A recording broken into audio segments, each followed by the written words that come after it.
Hey everyone, welcome to the show. Have you ever looked at a piece of art and felt like totally nothing? Hmm. Or even been like so overwhelmed by art you thought maybe it should all just end? Whoa, that's a pretty extreme reaction. It is, but that's what we're going deep on today.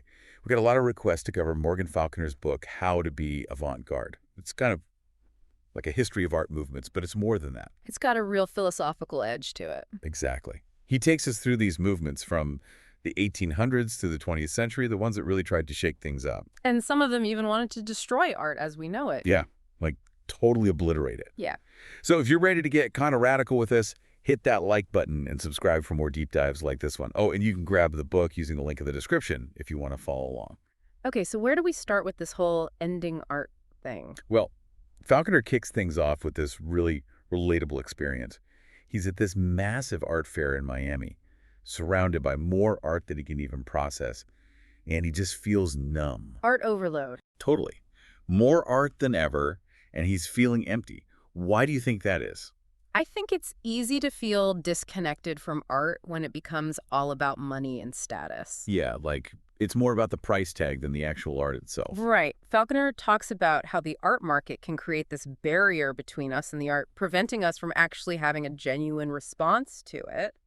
So how do we even begin to understand how we got to this point? Well, Falconer takes us back to the 19th century to show us, back when the whole concept of the avant-garde was emerging. Oh yeah, I didn't realize how old that term is. It's surprisingly old. Falconer introduces us to this guy, Henri de Saint-Simon. Okay. He actually coined the term avant-garde, and get this, he saw artists as the leaders of society. Seriously. Yeah, he thought they would be the ones to push boundaries and challenge the status quo. So before that, like what was the role of art? It was mostly seen as entertainment or decoration, something for the elite. But Saint-Simon, he flips that on its head.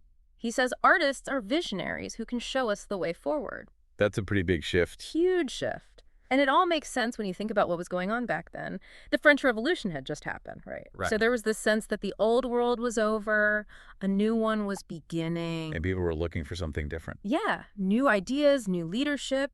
And artists, they fit the bill perfectly. They were the ones who could break the mold and create something new. I see where this is going. So the avant-garde is all about shaking things up. And this idea really took hold in Paris, right? Exactly. In Montmartre, this bohemian neighborhood, it was the place to be in the early 1900s if you were an artist, a writer, a performer. I feel like I've seen pictures. What was it actually like there? Imagine like cobblestone streets, cafes buzzing with all these artists and intellectuals. Some kind of romantic. Oh, it totally was. Yeah. Studios packed with paintings and sculptures and this energy in the air, like anything could happen. The book talks about how the light there was really special too. Right. The light was perfect for painting, super clear and bright. It drew in artists from all over. So even the atmosphere was feeding their creativity. Totally. And this is where we meet Picasso and the poet Apollinaire. Their friendship is a perfect example of the spirit of Montmartre. Two creative giants. Yeah, they were both pushing the boundaries of what art could be, but in different ways.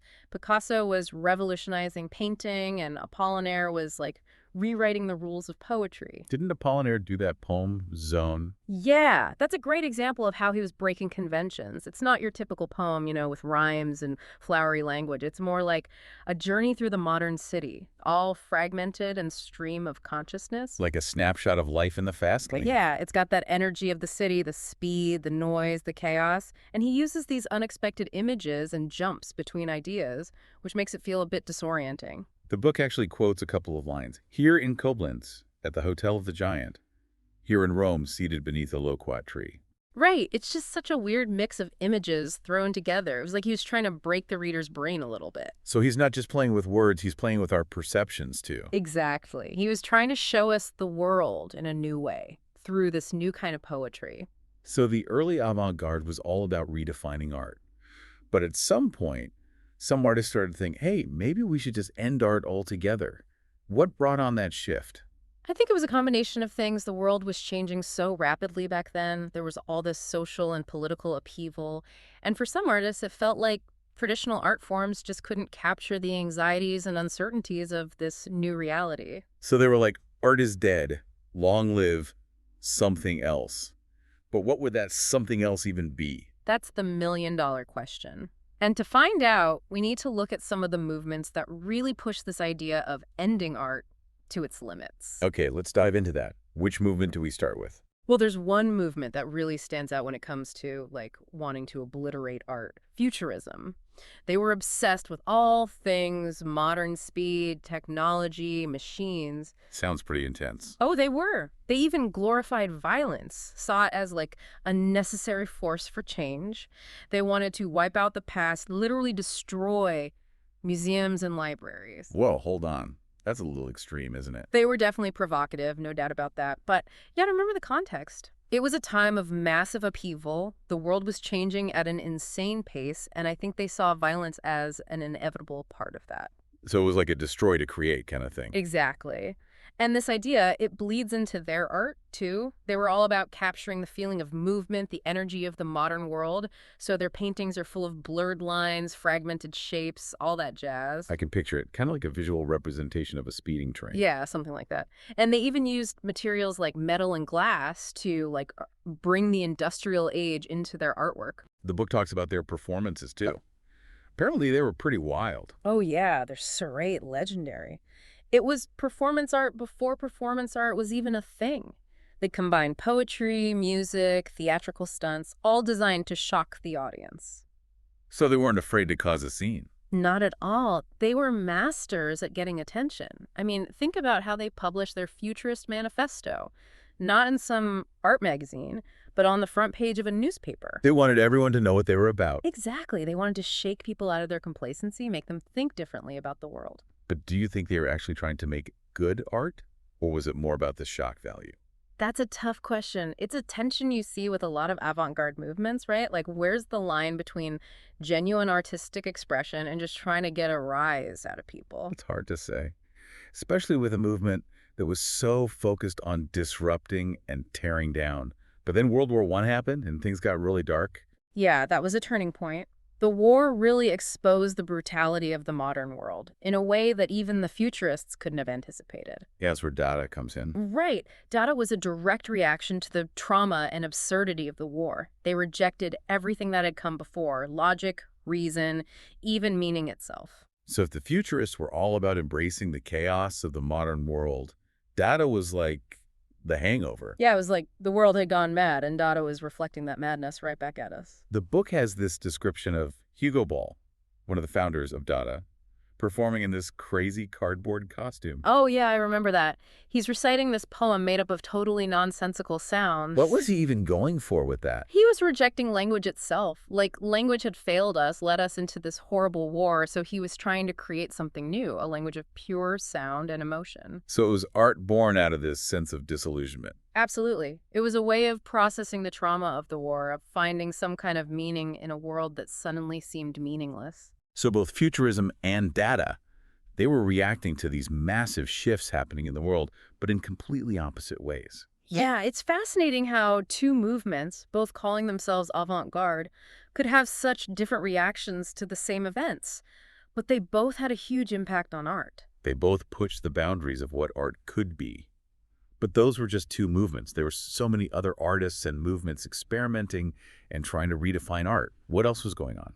Well, there were movements like Bauhaus and De Stijl who, while still radical, were looking for a more, I guess you could say, constructive role for art. They wanted to build something new, not just destroy. So a slightly less explosive approach. What were they trying to build? So less blowing things up and more like building something new. What were they trying to build? We'll take the Bauhaus, for example. They had this like utopian vision of using art and design to make society better, more equal. So it wasn't just about making pretty things. They had a bigger goal in mind. Totally. They were all about functionalism, mass production, making good design accessible to everyone, not just the wealthy. That's interesting. So they were thinking about the social impact of art. Oh, absolutely. It was about improving people's lives through design. Think about those classic Bauhaus chairs.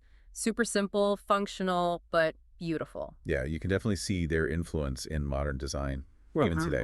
What about De Stijl? What was their deal? De Stijl was more about like finding harmony through abstract art. Okay. The main guy there was Pete Mondrian, and he believed that by stripping art down to its simplest elements, lines, colors, basic shapes, You could create a visual language that everyone could understand. Like a universal language. Exactly. And he thought this would help us connect to, like, a deeper, more spiritual reality. Interesting. So if Bauhaus was about bringing art into everyday life, De Stijl was more about using art to transcend the everyday. That's a great way to put it. And you can really see that in Mondrian's paintings, those grids with primary colors. They're all about balance and order. Yeah, those are super iconic. You see them everywhere, even on like phone cases and stuff. It's funny how these radical art movements from like 100 years ago still have an impact today. Makes you wonder what those artists would think about how their work is being used now. Some of them probably wouldn't be too thrilled seeing their ideas turned into mass-produced products. Yeah, that's the tricky part. Art becomes more accessible, but maybe it loses some of its meaning along the way. That's the challenge, right? How do you keep art relevant and powerful in a world where everything is constantly being reproduced and reinterpreted? Big questions. And it's interesting because Falconer starts the book feeling totally burnt out on art, ready to throw in the towel. Right. But by going on this journey through all these avant-garde movements, he ends up rediscovering the power of art. I think it just goes to show that art is never really finished. It's always changing, evolving, finding new ways to speak to us. So maybe the question isn't can art end, but how will it continue to transform itself? What will art look like in the future? And how will we, as viewers, engage with it? Will we be passive consumers, or will we challenge ourselves to really see and understand it? That's what I loved about this book. It's not just a history lesson. It's a call to action, to be more thoughtful, more critical about the art we encounter. To actually engage with it, not just scroll past it. Exactly. So that wraps up our deep dive into how to be avant-garde. We want to hear from you now. What are your thoughts? Have you ever had an art experience that totally blew your mind? Let us know in the comments. And don't forget to like and subscribe for more deep dives into all sorts of fascinating topics. Until next time.